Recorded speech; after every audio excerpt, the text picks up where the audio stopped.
Hello, everyone, and welcome back to our first semifinals here. I'm Jeff Hoagland, joined by Mike Klutz, or Andrew27 on Twitter. Remember, this is part of the charity stream here this weekend for Extra Life for Kids, so all donations get you entered in a raffle for every $5 you donate at the end of the Extra Life charity stream that closes out on Sunday. So make sure you put your in-game username in the donation comment, and there's some physical things that they'll be mailing out as well, too, so they'll be contacting people through the in-game mail for those, I believe. At any rate, we've got our first semifinal match here with Haraza. The incendiary looks like Diamond, Ruby, Ardent versus Turbo, Psychic Ascension here on the top. So this is a match we've seen a couple times today. What do you think about it?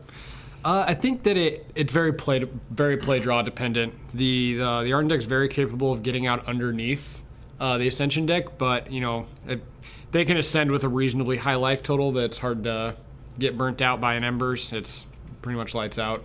Okay, so what you're saying is with the Haraza deck being on the play with the turn 1 Conjurer, they're probably a favorite here? I think so. This Thunderfield Seer is going to trade with one of these Conjurers, which is a pretty big deal, but... I mean, it's kind of a big deal from both sides, right? Mm-hmm. If you're the Ruby Diamond player, you want to offer that trade because, remember, these troops are essentially resources for the Turbo PA player. Right, yeah, Mobilize is free resources for them. So... Moonrise Elder, great draw. So especially with these Scions in hand, so you're gonna potentially just gonna kind of have like a Hadoken turn with these candles and that speed banner. So it really lets you kind of push and go over the top of what the PA player's doing. Yep. See who can build the better candles. I really like offering that trade there, and you see again the PA player doesn't even take it because they recognize that this 1/1 is valuable to them. Yeah, with that Console the Talons in hand, that 1/1's a very valuable resource. It's worth way more than 2 points of life. We see here the Turbo PA player missing their third resource here, notably. They're going to get to play another 1/1 to the board, but outside of these transmogs, their hand's really not doing a whole lot until they hit that second Sapphire. Yep. Another Light the Votives, a Sapphire, and our Thunderfield Seer. They've got a lot of good draws. Console's double Sapphire. It is. Yeah, that's really... I feel so bad for them. Mm-hmm. Yeah. No attack there is strange. I feel like if you offered that trade last turn and your opponent didn't take it, you're just like snap offer it this turn. Yeah, especially now because they're approaching Consult. So, all right, we see that a prophesized Cosmic Calling. It is okay. So Cosmic Calling can't get a resource directly, but it can get guidance. Yep. And it can draw a resource from this prophecy. Correct. So yeah, couldn't indirectly help him out here. And we got Mobilize on a Heart's Whisper. Also takes double Sapphire. So yeah, again, remember, even though our PA player here has the resources to play this thanks to Mobilize, they don't meet the double Sapphire threshold requirement, so they can't play it out. So if we get a threshold off the top here for the Haraza player, it's gonna. Yep. We got that turn 4 Moonrise Elder that has appeared to be glued to the opening hands of these Haraza players today. But I'd be pretty surprised if I didn't need a Rune Bind. Just the Burning Banner this turn would put this game away very quickly. Yep. Not to mention the Valors are pretty terrifying with these Intrepid Conjurers next turn. And again, no attack. See how it plays out, but I'm not a big fan of no attacks with these Intrepid Conjurers. Yeah, I know. I feel like our Turbo PA player here is jumping up and down with these no attacks here. Yep. Ugh. Just... no guidance, no arcane focus, it looks like. We got another Cyclone Shaper here, just no second Sapphire in sight. Yep. I think I like... So if their concern is that with this Moonrise Elder, they can make a bunch of Intrepid Conjurers, I can understand that when they've got 2 blockers back, but I think when they only have the ability to trade with one of them, it's... Yep. I think that's a reasonable attack, so that way you're at least leaving one behind. And again, small replay client bug here. You'll notice that this Scion has things that... So this card is going to end the game as a scroll of Yazucan with 3 counters on it. Yep. Let's see if we finally find the attack. Yeah, we found the attack with Alki, yep. But we've given our opponent, I feel like, 5 or 6 points of extra health here, right? Like we missed like 2 attacks or 2 or 3 attacks with us. Yep. All right, focus. Focus. Things that is not a Sapphire Threshold. Arcane Focus, much worse than Guidance. Very much so. Especially in the context of this deck where you have such a low resource count. Right. Yep. Definitely, Guidance is the easily the best draw for them here. Here's like dead to a shard here, right? Yep. Boom. I think they might actually like literally be dead. I haven't counted, but counting's for blockers. Counting is for people who are blocking. That is exactly correct. So we're just gonna make a bunch of We're gonna make a whole bunch of conjurers here. Maybe get a little hurting going on. Yep. I heard that. But and like even if this specific attack isn't lethal, we're losing enough candles that we can't claw into this game and combo off, right? Correct. Yep. It's gonna be pretty hard. So even if they block the 3-4 power guys, we're still, and gals, we're still taking 6, 7, 8, 9, 10, 11, 12. And leaving them with no bodies to mobilize, so. Yep. Cool. Yep, this is what I say. The PA deck stumbles even a little bit. It's very easy for this Ardent deck to get underneath I feel them. like the Ardent deck's best draws are slightly slower than the PA deck's best draws, but the PA deck is more, or the Ardent deck is more consistent in its average draw. Right. So. Well, it's drawing another votives, but that's not going to gut it. All right, make him kill you, I suppose. Yep. He is playing to the out of his opponent losing power. That is, I mean, your opponent's internet connection, like pulling a Comcast, is always an option. Yep. Oh, Speedy Llamas. Speedy Blasphemous Horror. I think that one would definitely count for Transmog upgrading a target. Transmog upgrading a target. Yep. Oh, Dragon, my Dragon. I'm going to head on back to the booth here while we find the next game in the semifinal match here of Haraza versus Turbo PA. Coming back in on this next game here, we're going to have the Turbo PA deck on the play, which is pretty important. Yeah. So. Like Andrew Klutz said here, the Beyond the Play is a pretty big leg up, although I do think the post-board games favor the Ardent deck even a little bit more, because usually they bring in additional cards like, say, Inquisitor of Lumos and Extra Wise Magistrates. Yeah, I really wish we had the deck list for these players, because the amount of hate in the reserves varies a lot between the build. I think the build of the Ardent deck that top-aided the last... Take a look here.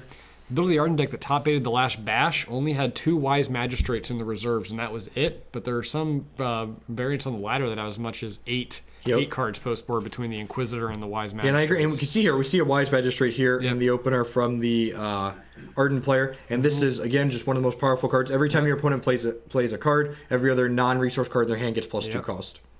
So, pretty good hand from the PA player, though. We get to get our 3rd resource guaranteed here. Yep. Something we were missing in the first game. Correct. In there are some draws from the Turbo PA deck that can play around these Wise Magistrates, because it does not affect cards that are drawn. So things like Consult the Talent, they play a Consult the Talent, the 3 cards you draw are still going to have their original casting cost. So it is still possible to have some explosive draws, some explosive turns through a Wise Magistrate, but it's a pretty tall order. It's definitely more difficult. Adds another piece to the puzzle, and a lot of the time it gives that Diamond Ruby player like just enough time to ready and then like pressure through. Yep. Wise Magistrate on 2 is kind of bold here. They're getting aggressive with this Righteous Outlaw here. Yeah, that is interesting. So. I like the lead on the Arcane Focus here, because if we hit a Thunderfields here or a Candle here, we can then go non-slow shard plus Cosmic Calling. Yep, and also it's going playing an ice before you Arcane Focus is typically a little suboptimal, because you'd rather have like a guaranteed fixed draw instead of just like have one of your 2 options fixed. So typically better to leave that for a normal draw. The Runebind played out a little bit aggressively here. It's gonna leave the Turbo PA player a little bit cold to this Wise Magistrate here. Curious as to why that happened on his... I guess to prevent the diligence, but... They're almost certainly flipping it, right? Yeah. And if they're not flipping it, do you really care? Right, yeah. It's a speed troop. It's got speed, so if they draw a resource for the turn, you get punished pretty badly for that. Yeah, I like runebinding this should my opponent transform it, but I also, again, like guaranteeing... Ooh... It's a really good one to get the prophecy onto. There have been worse draws. So we're going to get that light the votives. This is again going to be one of those turns where like the Turbo PA player gets to do stuff through this Wise Magistrate because like this Cosmic Calling that was just drawn doesn't have its cost increase. And the card it draws won't. Yep. So, well, draws. Draws, puts into their hand. Right. So. And waiting for, waiting to sequence that Diamond Ice until the end of the turn, because instead of letting the Fate Weave fix a draw that might just go to the bottom of the deck anyways, or randomly placed back in the deck anyways. Yep. So we're probably going to see it get placed randomly anyways because we're going to Cosmic Calling on their turn. Oh, yep, you're correct. So we can see this Cosmic Calling even get something like Transmogre Fade or another Runebind here. Yep. So we could see... I wouldn't be too surprised to see a double block here, in all honesty. No, yeah, I absolutely... Although I guess... I'm a liar. We have 2 consults in our hand. There's no way we're double... Okay. All right, I'm a dirty, rotten liar. This finds a votives, though. Okay, that's fair. That finds a votives, and... I feel like this leaves us in a not great spot. I guess we're psychic though and know that there's another magistrate coming. Yeah, so we know that there's another magistrate. So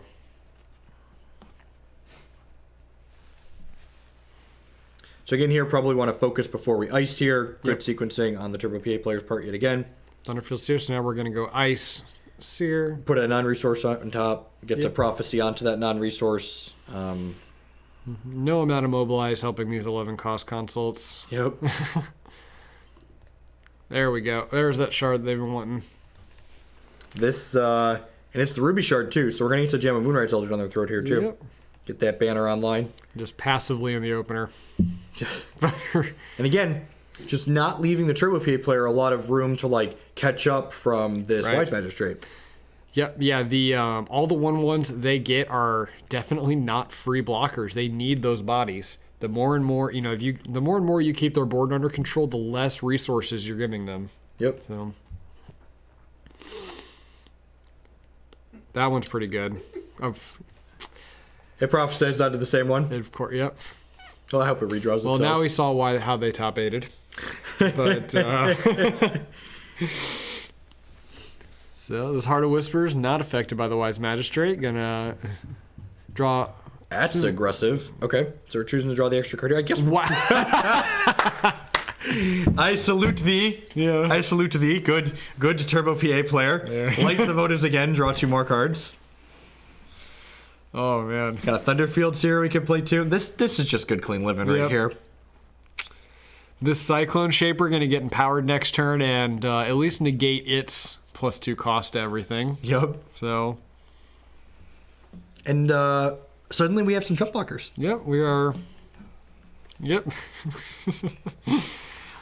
Yeah, I'm sure at least one of these candles is going to get thrown under a Coyote Shape Bust this turn. And honestly, the Wise Magistrate probably can't afford to attack in anymore, right? Because like we've got so many chump blockers that like we're happy to like trade a bunch of these for the Wise Magistrate. I feel when they've only got 1 or 2. That was a good draw. Yeah, when they've only got a couple troops in play.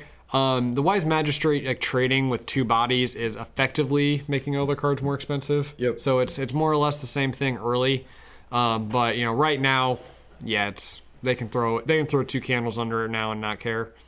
One good top deck deserves another, and Intrepid Conjurer being powered, going super wide, super fast in conjunction with the Valors from that Moonrise Elder, just putting this Turbo PA player under an insane amount of pressure. Yep. So, let's say just hitting F4.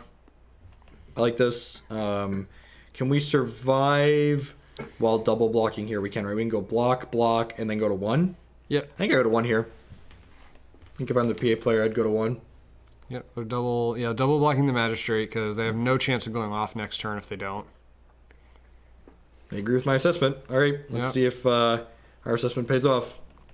Ooh, heart of the cards. I think we start by empowering the Shaper. I agree. Interesting. Oh, there's no Wise there's no Wise Magistrate in play. But I mean, if we empowered this, it would make up 1 of the extra resources right away. I guess it's close. And then it would give you an extra body for this later. Mm-hmm. I guess you really only need a How would single... it give you... Where was the extra body coming from per consult? Because it only cost 4. If it was... Oh, no, you're right. Yeah. No, you're right. Okay, never mind. I'm thinking when we have 2 of them out. Yeah. Votives. That is not the prophesized votives, but this turn is like 4 candles, right? And now we get to consult the birds. Strap in. Strap in. It's going to be one of those turbo PA turns. Yep.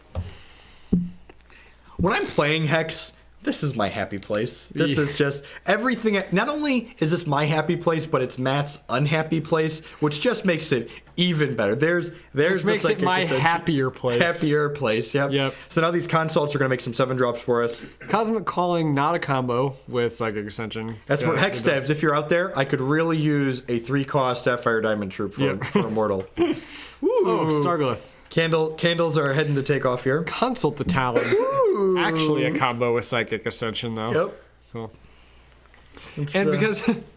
And the Hazard player are only at 4 resources. Redraw the bonus again. So this is a fun interaction here. So your prophesized cards that draw cards can redraw themselves because the card resolves in the order written. So it puts itself back into the deck, and then you draw 2 cards. Yep.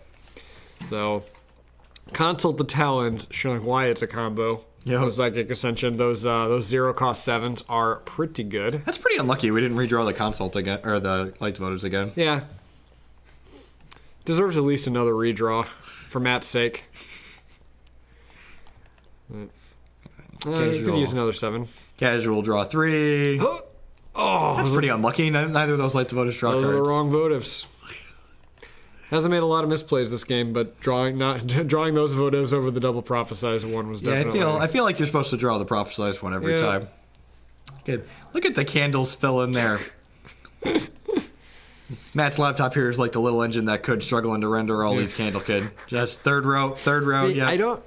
Does Terraza have any outs at this point? Because they don't have the resources for Heart of Embers to be lethal. Yeah. I don't think they play anything like Cremate, and if they did, it probably wouldn't be in post reserves in this matchup. Correct. Yeah, I don't think there's any outs for them. At least in a Comcast could disconnect their opponent's internet. All right, and they've had enough. They're packing it in, so we are now tied up 1-1 here. Yep. We're gonna queue on up the 3rd game in this set. Everyone's having a grand old time at home. I know I am here. The only person having more fun than we are right now is Mapamonte watching this all unfold. All right, that's the one. All right, we're going head back 3. On down into game 3 here. Players tied at 1-1. We've got Ader back on the bottom here. That was Turbo PA was on the play of that game, right? Yep. All right. Yeah. We got pretty medium 7 turbo players here. Probably see a round of mulligans. Yeah. With the Willy Boy in hand, it's. I'm gonna say they've got they're trusting the heart of the cards with that ice here. We kept this is gonna be a quick game, I think. Oh. Turbo PA player has kept a.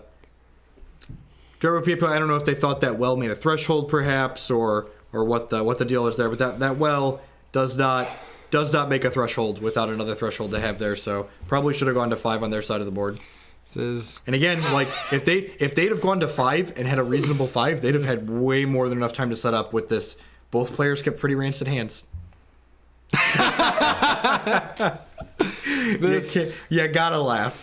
I like to think that this match is what Corey Jones had in mind when he was designing X. And now this game is all but over now. And like again, the Haraza player essentially started themselves 3 turns behind, right? Right. 4 turns behind. So like if we'd have just had a reasonable 5 where we could play our cards, we probably had a very good shot at the Turbo PA player. Mm-hmm. And again, we've all done that before where you keep a hand with a well because you think it makes a threshold. That's very likely what happened. Yeah. That happens. But this Moonrise Elder is just going to come down and end the game next turn. Mm-hmm. How happy are you, Matt? That serves you right. It's going to make 5 Valors here plus the Burning Banner. 4 Valors. 5 Valors, sir. 5, yeah. Why does it make... War-Torn General. 1 for the general. Oh, got it. 1 for the General, 2 for the show. 3 to get ready, and let's go, go, go! Yeah. Where's the valor? Don't you want to valor? Don't you want to valor? The rating is on the wall here. Yeah. Hadoken. I'd offer the trade. Oh yeah, Just crush him. Crunch. I guess they're saving it just because that's the one that can make more, but sure. I don't. Can't let your play get sloppy just because you're ahead, Jeff. So. Look, man, the sloppiest slops. I hope, for Matt's sake, that the Turbo PA player Turbo pulls it out. PA finds a way to pull this game out.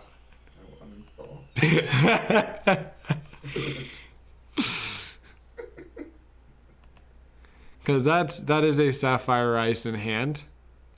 We could combo deck. Which, if there is a consult, dude, he's making 4 more Intrepid Conjurers next turn. By that I mean there's a Transmogrifade, but whatever.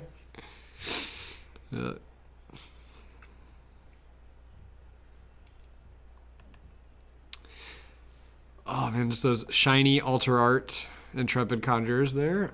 Readying up. Oh, is his whole deck extended art? Is that? I believe so. Oh, look at that. Burning Banner. Burning Banner, yep. See, this is the mistake. You can't play the full art deck with a Banner Champion because it's going to create non-full art cards. The whole thing. The immersion is just gone. Goes out of his way to get collector deck Moonrise Elders and the promo Stardust to extend them. Play standard. Look at that artwork, that beautiful artwork in full art right there. It's actually not that different. Is it? Oh, it looks like it is still a rare, so probably Rare Dust works on it. I don't know. I don't know how dust works either. I don't either. Someone in chat that does the cosmetic stuff, feel free to yell at us. Tell us how it works. Oh. Oh, we're still slamming a Live Anth here. Eventually. All right. Oh, dragon, my dragon. We're pouching for value. Are we pouching for value? Oh yeah, we are. Oh yeah. Miss Sequencing could have made a candle when we played this. What a flavor win. Just like play the Live Anth, randomly generate a side of Live Anth. Forgot to attack with the candle. Yep. For those wondering at home, you can't attack with the candle, we know. Well, you can't have a judges watching. You can't. Okay. But,